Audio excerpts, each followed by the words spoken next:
안녕하세요. 푸른 생각입니다. 오늘은 주식시장의 17가지 미신이라는 책을 가지고 왔습니다.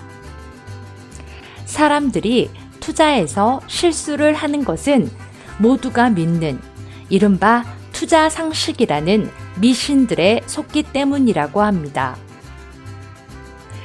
이 책은 사람들이 널리 믿는 시장과 경제에 관한 미신들을 모아 다른 각도에서 바라보거나 새로운 데이터로 분석해 이들이 얼마나 잘못된 것인지 깨닫게 해줍니다. 이 책을 읽고 내 머릿속 미신을 타파하는 것은 장기 실적 개선과 성공 투자의 밑거름이 될 것입니다.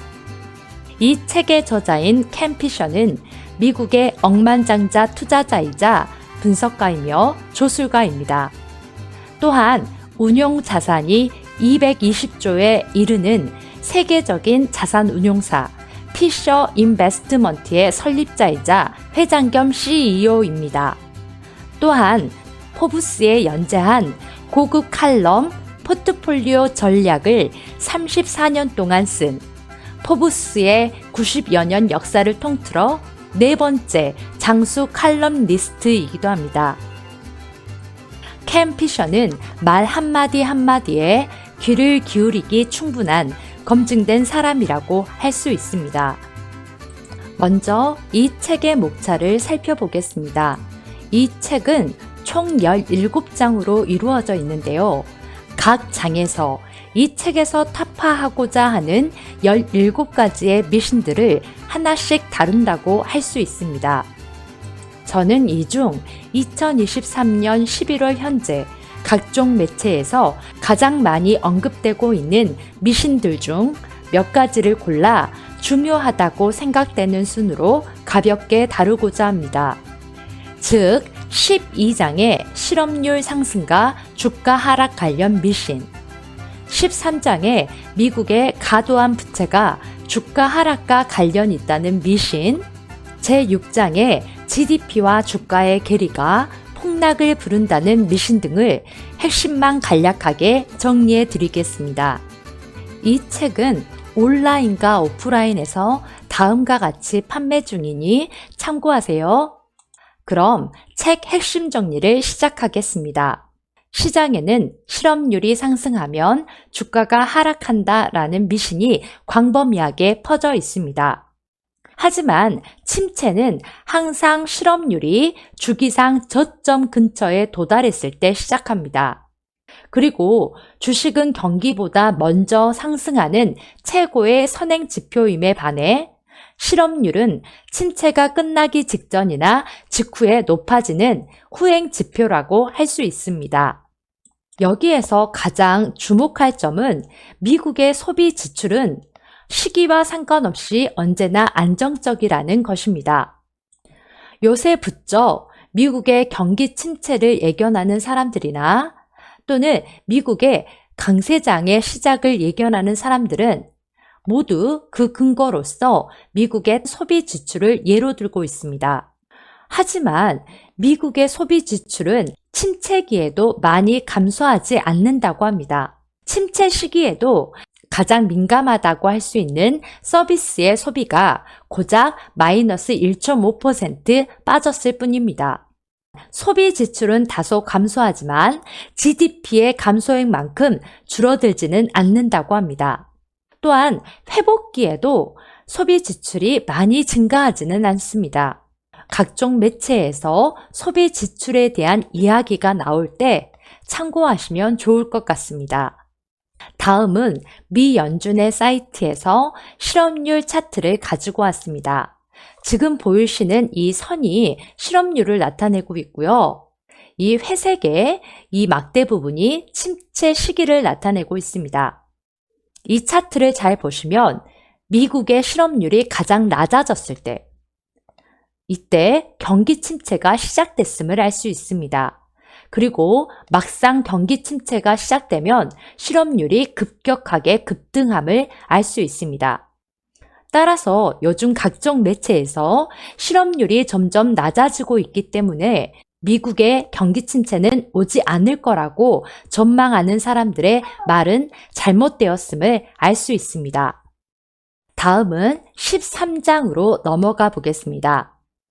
요즘 미국의 침체를 예견하는 많은 사람들은 그 근거로서 미국의 부채가 과도하다라는 점을 들고 있습니다. 하지만 켄 피셔는 적정한 부채 수준이 있다는 주장은 근거가 없다고 말합니다. 또한 역사상 부채의 증가가 경제 파탄의 주 요인이었다는 증거가 없다고 말합니다. 또한 현재처럼 부채 증가와 금리 상승으로 GDP 대비 연방 부채 이자 지급액 비율이 가파르게 상승했을 때도 역사상 아무런 문제도 발생하지 않았다고 합니다. 다음은 GDP 대비 미국 정부의 실질 부채 비율입니다. 지금 이 회색 선이 침체의 시기입니다. 침체가 발생했을 때 특별히 미국 정부의 실질 부채 비율이 증가했다라는 것은 어디에도 찾아볼 수 없습니다. 이 차트를 보고 2008년도와 2020년도 당시에 이렇게 급격히 상승한 실질 부채 비율을 예로 드는 사람들도 있을 수 있는데요. 이는 잘못된 예시입니다. 왜냐하면 침체는 그 전에 발생했고요. 이 침체 기간 동안에 이렇게 실질 부채 비율이 증가한 까닭은 이러한 침체의 위기를 타파하기 위해서 양적 완화를 막대하게 실시하면서 부채가 이만큼 늘어난 것이지 부채가 늘어났기 때문에 침체가 발생한 것은 아니기 때문입니다. 다음은 영국의 순공공부채가 GDP에서 차지하는 비중입니다. 1975년에서 1980년대를 살펴보면 미국의 부채가 100%를 넘어서 거의 200% 가까이 올랐다는 것을 알 수 있습니다. 이 시기 영국은 경제와 공사면에서 초강대국이었을 뿐만 아니라 산업혁명이 시작된 시기이기도 합니다. 이러한 영국의 차트를 보더라도 부채와 경기 침체와의 상관성은 찾아보기 힘들다고 할 수 있습니다. 이제 6장을 살펴보겠습니다. 6장에서는 GDP와 주가의 괴리가 폭락을 부른다는 잘못된 미신을 다루고 있습니다. 하지만 켄 피셔는 연간 GDP의 성장률은 주가 상승률과 직접적 관계가 없다고 말합니다. 또한 회사의 이익과 주가는 장기적으로 GDP보다 더 빨리 상승할 수 있고 계속 상승할 것이라고 말하고 있습니다. 여기서 가장 주목할 만한 내용은 다음입니다. 많은 수의 사람들이 주가가 너무 빨리, 너무 많이 상승해서 곧 폭락이 올 거라고 말합니다. 하지만 켄 피셔는 이러한 주장이 잘못된 눈금으로 차트를 해석한 데 따른 착시 현상이자 오해라고 말합니다. 즉, 단기간의 차트를 볼 때는 선형 눈금으로 봐도 되지만 장기간에 걸쳐 복리 수익률을 측정할 때는 문제가 생긴다고 합니다. 즉, 100에서 110으로 이동하면 작아 보이지만 1000에서 1100으로 이동하면 커 보이는 문제입니다. 이로 인해 선형 눈금을 이용한 차트는 중반부 이후 급등한 것으로 보입니다.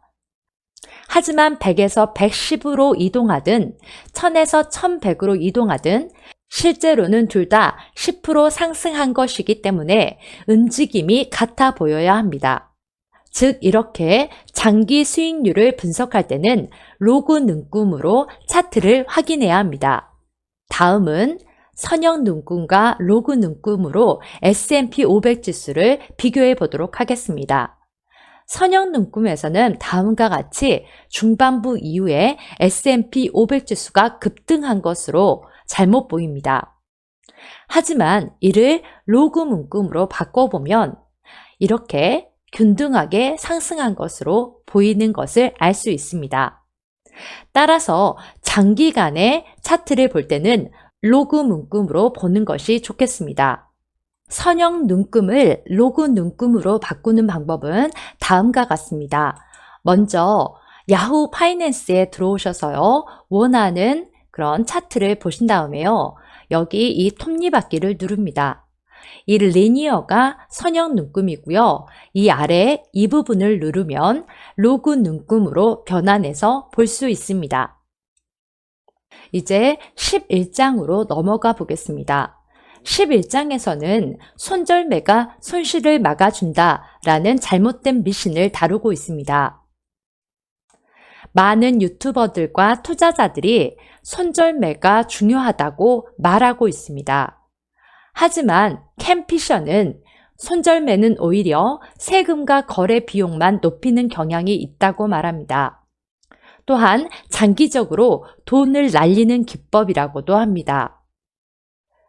장기간 성공한 주요 펀드 매니저는 물론 일시적으로라도 성공한 펀드 매니저 중에는 손절매를 사용하는 사람이 없다고 합니다. 다른 책 리뷰에서도 언급했듯이 채권 역시 주식만큼 변동성이 심합니다. 따라서 채권이 주식보다 안전하다는 생각은 미신에 불과합니다. 1년에서 5년 단기로 투자할 때는 채권이 주식 100%보다 변동성이 작다고 할 수 있습니다. 하지만 20년 장기로 투자할 때는 주식과 채권의 변동성은 거의 같지만 수익률은 오히려 주식이 더 높아지게 됩니다. 30년 장기 투자로 가면 주식은 변동성이 절반으로 줄어드는 데 비해 수익률은 채권보다 훨씬 높아진다고 합니다. 또한 제8장에서는 고배당주로 확실한 소득을 얻을 수 있다라는 미신을 다루고 있습니다. 투자자는 배당 수익률보다는 투자 총 수익에 관심을 둬야 합니다. 또한 배당 수익률보다 배당주의 가격 하락률이 더 큰 경우도 생각해야 합니다. 많은 사람들이 포트폴리오에 고배당주와 고수익 채권의 비중을 높이면 원금에는 거의 손대지 않고서 생활비를 안정적으로 충당할 수 있다고 믿습니다. 하지만 이는 잘못된 것으로 주식은 팔라고 있는 것이기 때문에 주식을 제때 팔아서 현금의 흐름을 만드는 것은 기본 중의 기본이라고 캠피셔는 말하고 있습니다. 이상으로 책의 핵심 내용 소개를 마치겠습니다. 이 책을 직접 읽으시면서 투자 상식이라 알려진 잘못된 미신들을 타파해 성공적인 투자자로 거듭나시기를 바라겠습니다. 저의 책 소개가 마음에 드셨다면 구독과 좋아요 눌러주세요.